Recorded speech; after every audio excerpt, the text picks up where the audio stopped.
G'day guys, my name's Nick and this is Nutrition. Have you ever wondered why diets fail? Or is it a better question, why do you fail diets? Today I'm joined by my mate Jason. I'm an expert at helping failed dieters. Jason runs one of the UK's biggest weight loss group. You know what? I'll let him tell you. So I am Jason Munro, owner of Munro Fitness and Nutrition.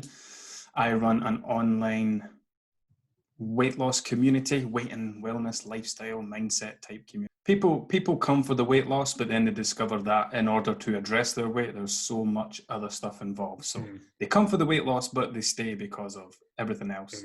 And they leave without focusing on weight too much by the end of it, hopefully. And we're going to try and get to the bottom of why do diets fail.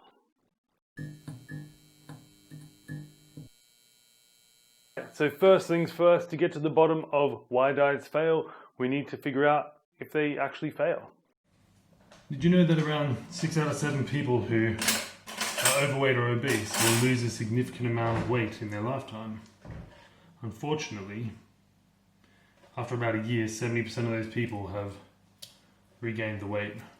After 2 years, we're looking at more like 85% of people. And after 3 years, we're looking at 95% of people. So what that tells me is that it's only successful 5% of the time.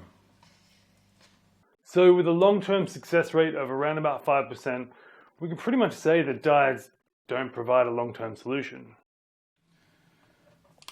And of those people who regain the weight, between 1/3 and 2/3 of them actually regain more weight than they started with.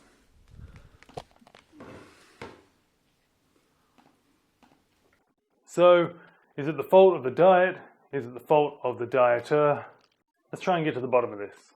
So, using the data I've already mentioned, we know that 6 out of 7 overweight or obese people will lose a significant amount of weight in their lifetime. So, it is possible for a diet to work. And that means there are 3 points in a diet where you could fail. Before, during, and after. But how can you fail a diet before you even start it? I think the biggest contributor to pre-diet failures would be expectations. A lot of people will have expectations that dieting is going to be hard or really restrictive, or even that they need to gorge before they start because they're not going to be able to eat their favorite foods again for a long time. Unrealistic expectations may even lead to starting the diet not meeting those unrealistic expectations, and then failing the diet anyway. I would still consider that to be a pre-diet failure because the action that led to the failure happened pre-diet. Dieting shouldn't mean that you're restricting foods that you love or enjoy eating. So, if you're following a diet that does, you need to get a new diet. We had this incredible story in the group recently where it was during lockdown because I was on a live chat, and one of our members told me that she had never had a piece of chocolate for 25 years. 20 years or 25 years, because at that time she convinced herself that it was the reason that she was overweight. And from then until recently, she had been on various diets trying to address her weight. So, she realized that the chocolate had nothing to do with it. So I challenged her. Now, she had done really well in terms of, we've just spoke about people restricting something and then gorging on it. Like she managed to cut this out entirely for 25 years. I wish I could remember the exact number, but it was ridiculous. Yeah. And I challenged her to go out and buy some chocolate and asked her to document it and kind of journal it. And she did. She came into the group. She spoke about it. She went and bought a multi-pack of chocolate. She brought it home. She had one bit. She really enjoyed it.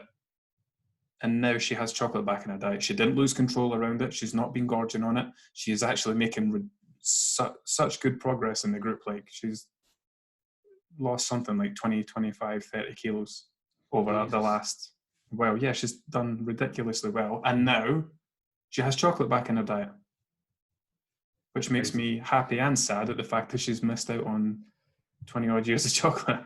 So I would say that pre-diet failures could be the result of the diet or the dieter. Failures during the diet, or as I like to call them, peri-diet failures, can also be the fault of expectations. A lot of people, when they begin dieting, will lose weight at a pretty rapid rate. And that can cause people to expect to continue to lose weight at the rapid rate. tongue twister. And when that doesn't happen, and in most cases it doesn't, a lot of people get disheartened and some people even quit the diet. You could say that we just help people lose weight, but it's so much more than that. So I've started to describe it as essentially a mini nutrition course, because that's what the kind of introductory stuff that people have to work through is, an evidence-based nutrition mini course. And within that, there's a section where we discuss weight fluctuations, and I've made a graphic like what you can expect in your first 7 to 21 days. And it's like, within this 0 to 5 days, it's usually like 3 to 5 days, you're going to reach what I call your deficit weight. So whatever weight you are when you come in, that's your weight with a bunch of food, potentially a bunch of glycogen from excess calories, the water stored with that, all the other bits and pieces, plus the digestive weight, bowel weight. That first 3 to 5 days of you consuming less calories than you need, your weight drops off sharply. Now, that could be 1 pound, 2 pound, 10 pounds, 14 pounds. It varies massively. Choosing a very restrictive diet may also lead to Peri diet failures. So I would chalk up a Peri diet failure as the fault of the dieter, probably not the diet.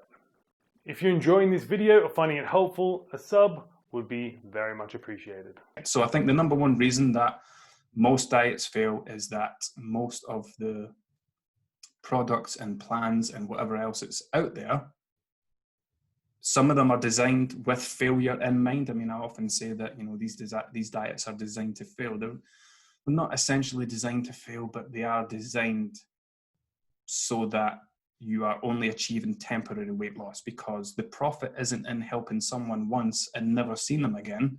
The profit is in helping the same person over and over again. And finally, we have the post-diet failure. And we've already heard that of all the people who successfully lose a significant amount of weight, this is where 95% of those people will fail. It's a genius business model when you think about it. Getting people to pay the same money to lose the same weight that they lost with you last time, and get them to do it year after year after year. I would say the two biggest reasons why a diet would fail after it's already succeeded would be lack of education during the diet or lack of sustainability of the diet chosen. You see, you can't just drink shakes to lose weight and then expect when you stop drinking shakes and start eating real food again that the weight's going to stay off. The way I see it is that these kind of fad diets and stuff, they are basically it's like going on a holiday. I put up a post recently about Herbalife consultants saying that they were diet travel agents, because their shakes, there's the stuff that you do all the time, and then you go on a little holiday with Herbalife and you take these shakes and you are taking a break from the stuff you normally do to gain weight in the first place. So it's not that you've started drinking these shakes, they're not doing anything fantastic for you, it's that you've stopped doing all of this stuff for a while. And then that's when you start to get results. And then when you get fed up with that, or it becomes too expensive, you can't afford it anymore, or you just want to eat food again, what have you learned about eating food? You just go back over here and the process starts again. Likewise, if during the process of dieting you don't learn how to maintain the results you got while dieting, then there's a fair chance you're not going to maintain the results you got while dieting.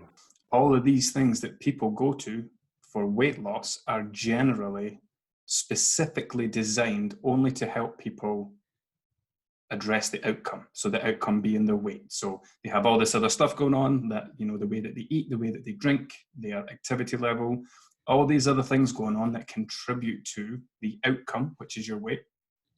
And all these other diets just address the outcome. They don't address the reason why you arrived at that outcome. In my personal opinion, the most problematic of all of these is the post-diet failure.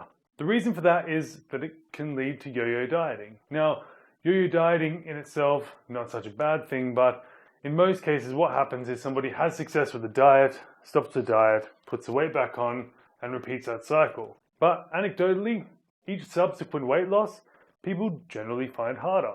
Scientists have actually tried to get to the bottom of this, and the best study they've done is actually in rats, where they controlled the diet calories and the weight regain calories. And each time that they dieted, it actually took longer for them to lose the weight, and each time that they regained the weight quicker. I don't know about you, but I've definitely experienced this before with myself and with clients. So, we've identified the times at which diets usually fail. We've identified that the diet is usually the culprit, not the dieter. But why do diets fail? I think the number one reason that people fail when it comes to dieting is the methods by which they choose to lose weight, or the things that they do, the products they do, the crash diets, fad diets, the slimming groups. As long as a diet adheres to the principles of weight loss, every diet can work, but not every diet will work for everybody. So next time you're looking for a diet, choose one that doesn't cut out foods you enjoy, choose one with a good education system or supported by a really good coach, and choose one you can adhere to. If you'd like to know more about my 3 keys to dieting, you can check out this video here. If you made it this far in the video, I want to say a massive thank you, and I hope you learned something. If you have any further questions, you can leave them in the comments below. If you liked the video, give it a thumbs up. If you like me, maybe consider subscribing. If you'd like to know more about Jason, you can find him at... You can find me here, Munro Fitness. I didn't put my website up, munrofitness.com. You can find me on Instagram at Munro_fitness. That's the best place to get me, where I seem to be most popular. Until next time, I've been Nick, this has been Nutrition, and I'll see you in the next video. A nice little give and take. Yeah. Jason likes to be the taker, I prefer to be the giver. Jason actually got a haircut just for this this video as well. 10 minutes ago, I'm just out the chair 10 minutes ago. I can still feel the hair on the back of my neck. I don't know why, but I also shaved my pubes for this. So. We're 2 very well-groomed men right now. Very well-groomed. I was going to get a haircut, but it was already done. You have questions, right? You are prepped for this.